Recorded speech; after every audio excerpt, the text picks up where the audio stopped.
So it's now live, it says, Paul. Yep, just open the room. I see people coming in now.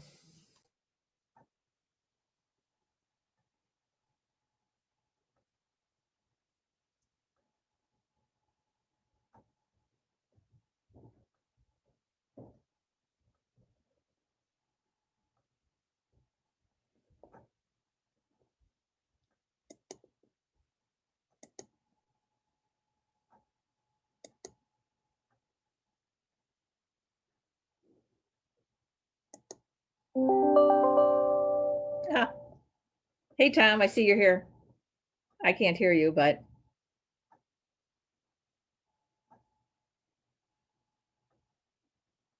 I can see a chat, Tom. If are you seeing many e-commerce businesses, Tom?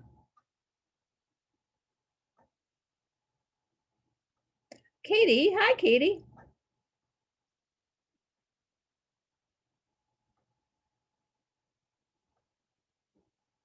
I also see Cheryl and Amber and Megan, Melissa. Thanks so much for joining us today. We're going to start at about 2 minutes after. Yeah, Tom, not really seeing many e-commerce businesses.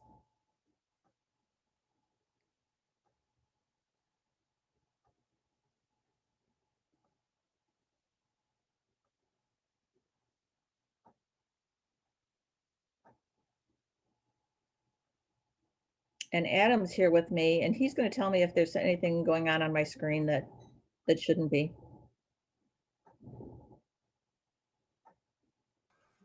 I think you're in good shape, Kathy. Aw, Tom, you wanted to support our effort. That was really nice. Well, I know you've been a presenter before, Tom. Somehow you didn't, it wasn't a good time for you?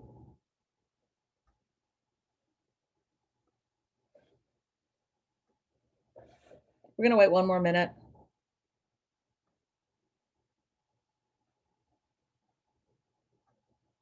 But I will warn everyone, I do have some questions coming up, and if you could go to your cell phone and type in your browser slido.com, SLIDO.com. I'll put it in the chat.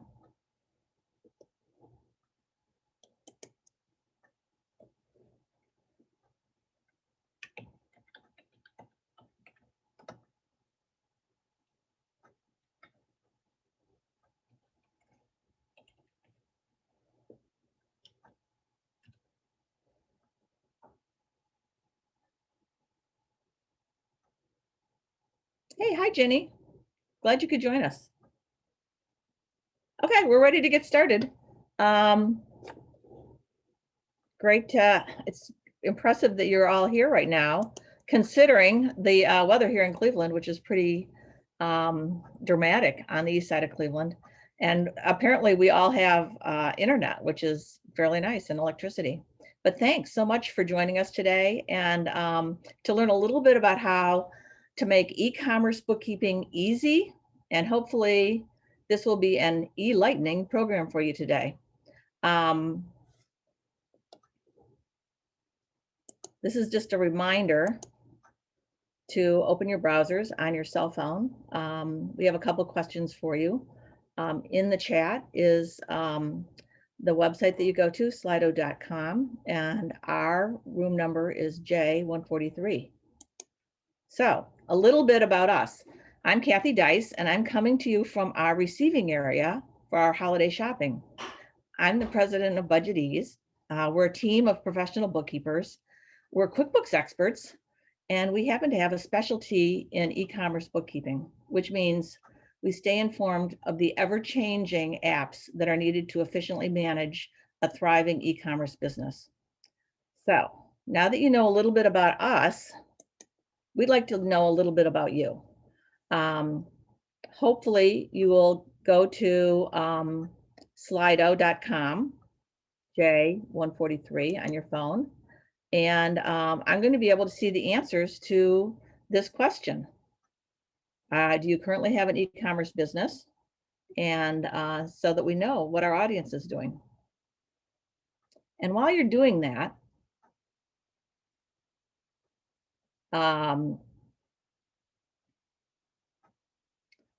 I just thought I'd mention e-commerce sales that we're seeing, not because we're all seeing a huge growth in e-commerce sales all over the United States and Canada. And people have shifted their buying habits big times. I guess we all have packages coming in. So let's see what we've got. We've got 75% of us. Oops, they're still coming in. We don't have any e-commerce consultants, which is what we are. But yes, we have an e-commerce business here. We've got some people that don't have an e-commerce business, but I guess they're just interested in what's going on in this world. And some people just have a lot of packages coming in. So next question. Are you currently selling on Amazon, your website, and another e-commerce platform? Which ones? What apps are you using? Put them all down. And we'll be able to share all your answers if you put them in your the Slido.com app. What we found is that each platform that individuals use require an entirely different system on how to accurately capture your sales. So one person said, no, I've got eBay, Craigslist, Amazon, Nextdoor. No websites yet. Amazon. I'd like to, however, not sure which ones to use. That's a good question. Depending upon what you're trying to sell, you pick the right, some people might be doing it on Etsy if it's homemade products. Depending upon what you're trying to sell, you want to pick which platform you're going to go on. Most of our e-commerce clients use more than one platform. So don't feel like you're limited to just one. And then the last thing is, what one thing do you hope to get out of the next 30 minutes?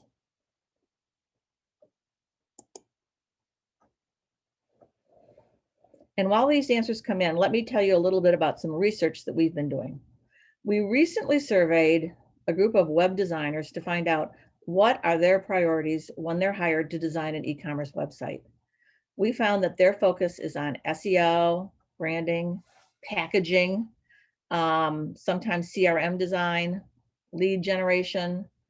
None of the designers mentioned are thinking about paying sales tax, generating accurate profit and loss statements, nor they don't ever consider the ease of entering sales in a financial software.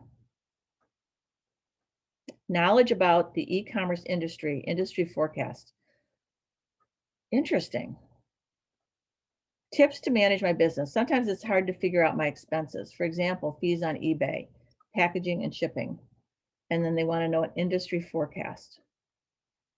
So let me make a note of some of these to see if we can make sure we cover everything.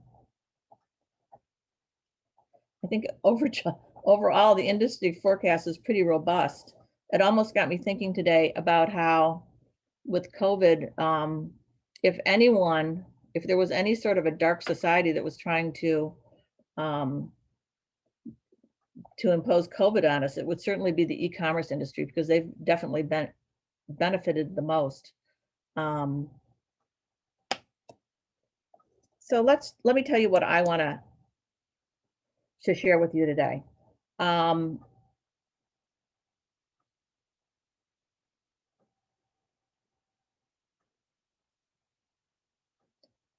What we're really hoping to do, my goal here today, is to have you plan for record keeping that you'll need to manage your e-commerce business in a really easy, efficient manner. BudgetEase has a real unique perspective because we see clients after their e-commerce business is getting traction. And there are many, let's say over 75 transactions a day, which is absolutely awesome. But at the same time, sadly, we're seeing someone in-house working a couple hours every day, trying to manipulate a spreadsheet to break out the information that they need to determine the profitability of a product or sold. And if we're not seeing that, then we're often seeing a client with no cash availability indicating that there's something off with the reporting, and they can't figure out why. The e-commerce business owner is frustrated, confused, overworked, and in really bad shape because their financial information is a mess and they just don't know what to do about it. So this presentation is to get you thinking about the end sale and how it should be entered efficiently. Managing your financial information is just such a small piece of an e-commerce business. So let's make it as simple as possible. You want a system that takes little intervention, yet provides accurate information.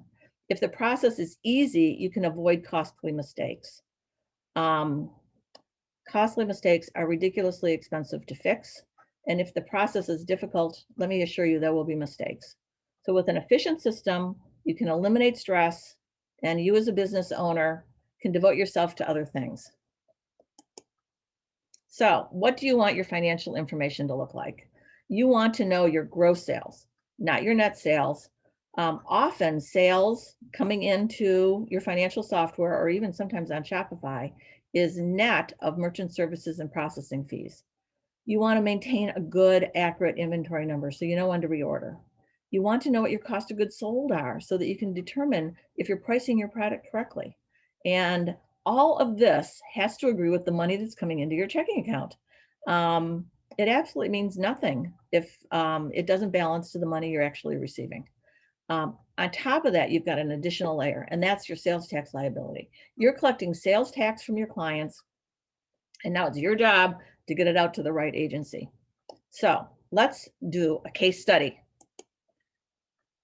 I have an example of a client without a clean process, and here's what it looks like. This client happens to use Shopify. And this is a dump that you can pull out of Shopify. And what you need to do, because Shopify doesn't talk to QuickBooks. This client also happens to use Amazon, and they get a different dump from Amazon, which also has to be manipulated to get into QuickBooks. So we have two systems in this case: Shopify, Amazon. It could be WooCommerce. It could be a variety of different things that's not talking to your financial software. Here's what's happening in Shopify. There's multiple sales from individuals. I know this is kind of hard to see, but there are multiple sales from different individuals. There's a shipping fee column. The shipping fee column is income to you, which you will offset with your actual shipping costs. So we want to see if you're actually getting paid for your shipping. Sometimes shipping is standard, and sometimes there's special rates. You can see that in one of the columns. Refunds. Sadly, we're seeing lots of refunds from our e-commerce clients. And maybe you do the same thing. I know I do it too. Sometimes I order something just to see what it's like. It comes and I need to return it. So, or I didn't like the product. So you've got to refund the money. And that's challenging because you've got another layer there, and that's a sales tax. So you don't have to pay sales tax on things that you've given a refund on. You've got to keep track of all that. In this case, this business had subscriptions, which is fabulous. Just think. Subscriptions are an annuity, but it causes another type of transaction. This customer, this e-commerce business only has 11 products, and it's doing extremely well. The sales are coming in. They're starting to get traction. But now they've got someone sitting there for about an hour or two every single day trying to put this into some sort of an order so that they have good financial information. Another thing you might notice here, I don't know, did anyone pick up the fact that there are discounts? So you've offered something on your website, and you provided a discount if they buy, like right now, this week, there could be all kinds of discounts flying around. So you want to keep track of the discounts, but you still want to keep track of the sale for the total price of the sale, but how much are you discounting those items?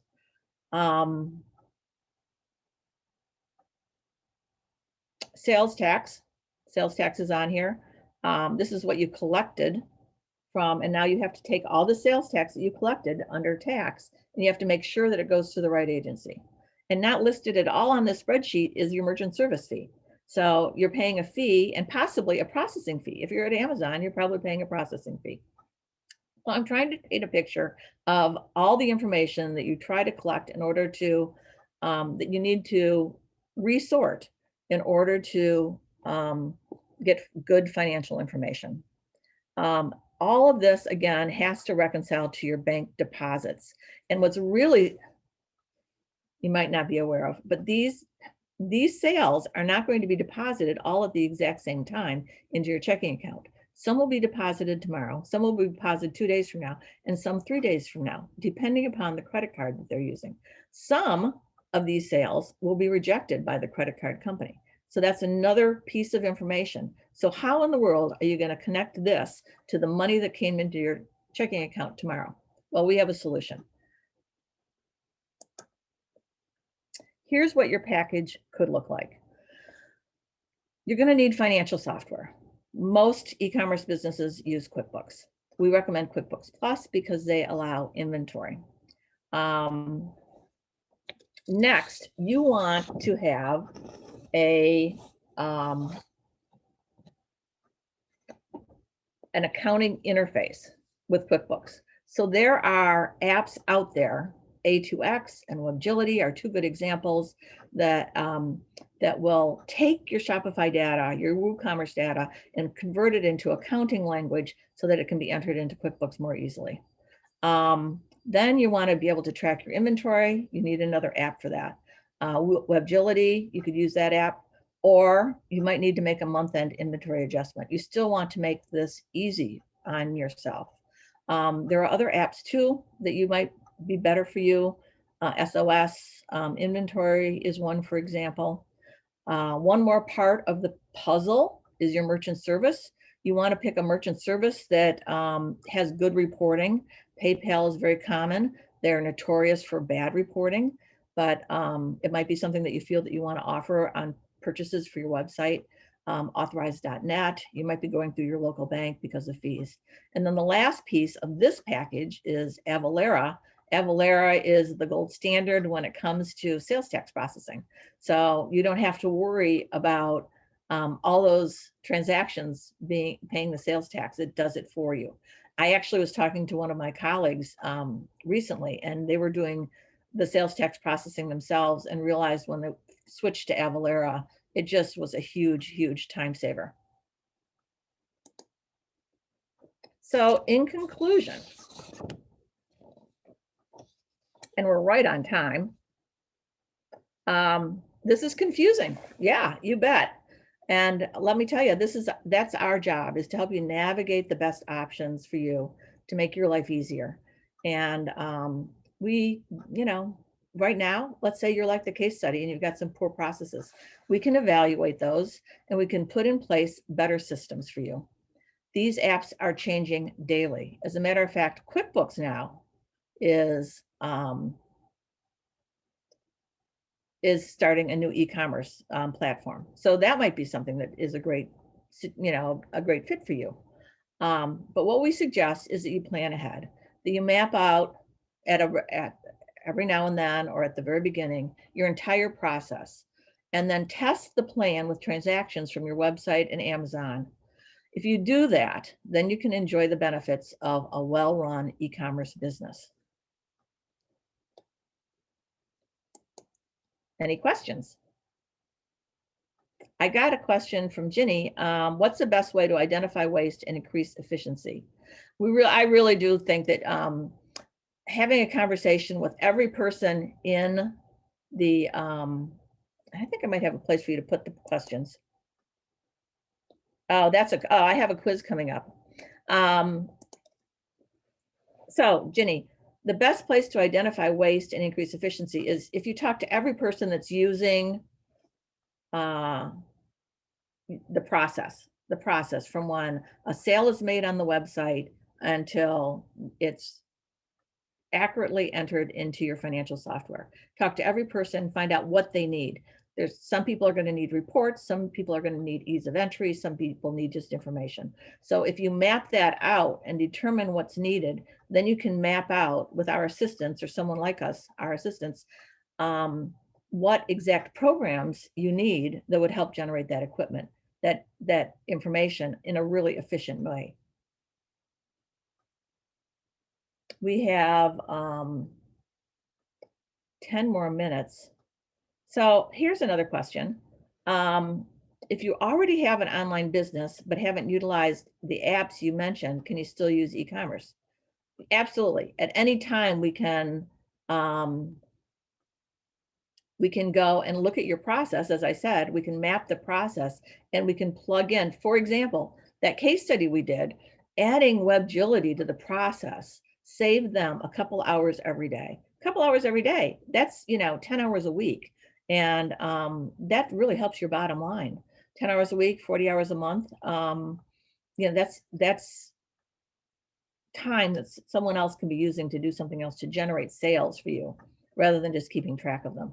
So I would encourage you at on a regular basis to review your entire process and make sure that it's as efficient as possible. Certainly once a year. I would do it once a year. That way, you know that anything new that's come out that you can take advantage of it. Here's another question. Their P&L doesn't look right. They haven't been breaking out sales fees. That is so common. Is it too late to fix that? That's really common. So the easiest practice is to go and just take what's coming in from the bank and calling it sales. And we just saw that those aren't really sales. So you're really not knowing what you're generating. Those are sales net of possibly your merchant service fee, net of your, well, part of that money is in there is sales tax liability that you have to pay someone else. So it's not too late to fix it. It's something that is challenging. I'd rather have, the whole point of this conversation is to have you set it up correctly to start, but you can go in at any time and start implementing these systems going forward. And you will find in this case study, for example, that immediately you're saving time. It'll take some time to generate better information, but over time you'll be able to get traction and get that as well. Here's someone that mostly sells on Amazon. Which accounting interface app is better for her to use? So we found that A2X is the best interface with Amazon. And Amazon is, for those of you that are working with Amazon, you will contest that it is, it's a really challenging system. The information you get from there and then the money that actually comes into your bank account, which is sometimes just once a month, takes some manipulation. But Amazon's been around for a while. There are known systems to put in place for Amazon, and it's something that a lot of people could do Amazon without any additional apps interfacing, and that works as well. But if you have a lot of Amazon sales, then we would move you on to the A2X system. Okay, how about one last question for me? And this is a test. What did you get out of the presentation?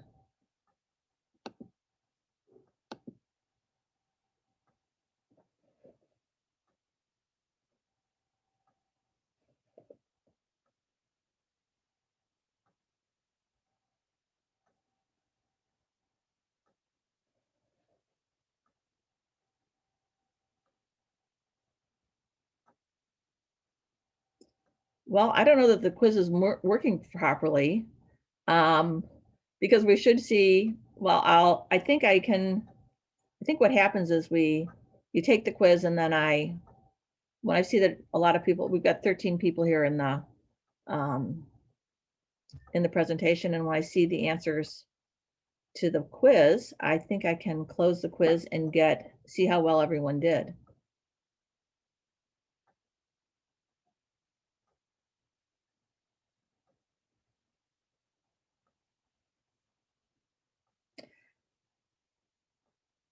So some of the solutions are coming from in the chat, so maybe the quiz isn't working.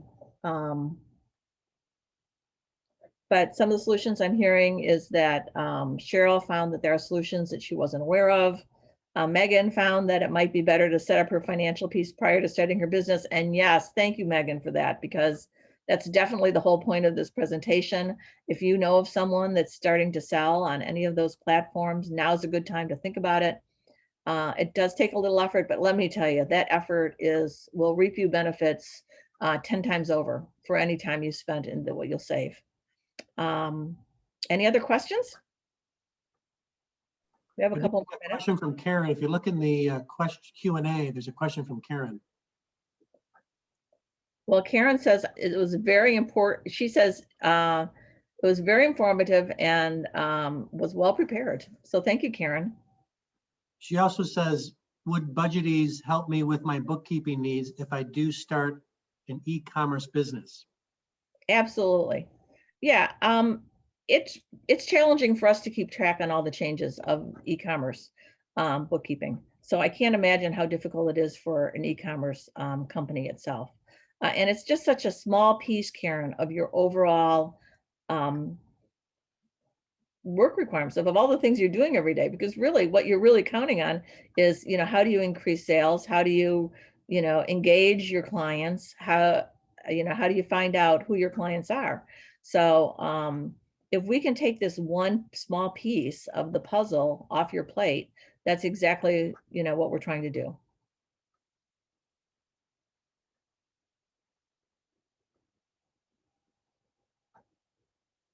Well, this has been really fun.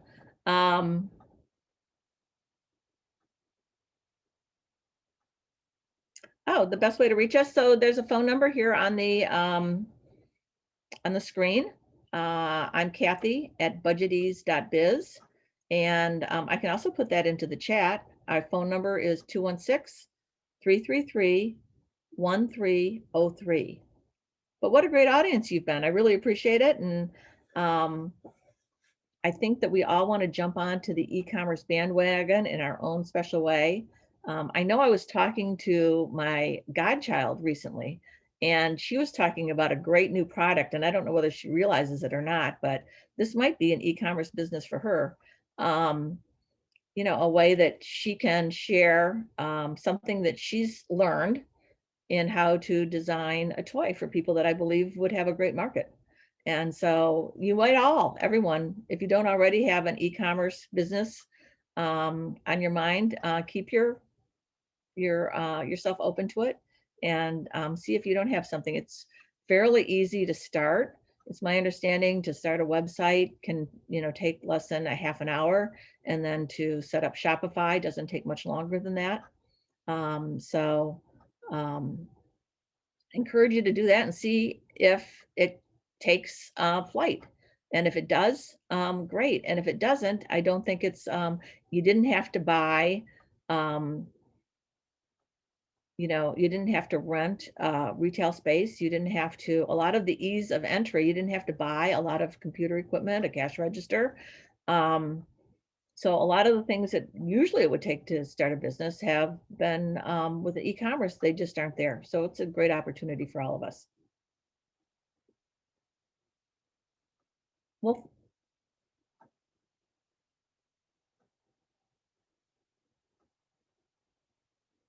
I know I just have a couple more minutes. If anyone has any more questions, I'd be happy to answer them.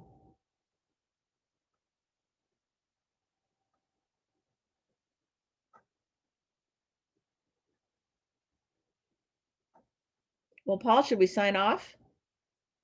Yeah, I think you crushed it today. Thank you so much, Kathy. Well done. Well, thanks, Paul. This has been great. I really enjoy always working with Cozy. We love it too. Thank you so much. Take care. Have a great day, everybody. Yep. Bye.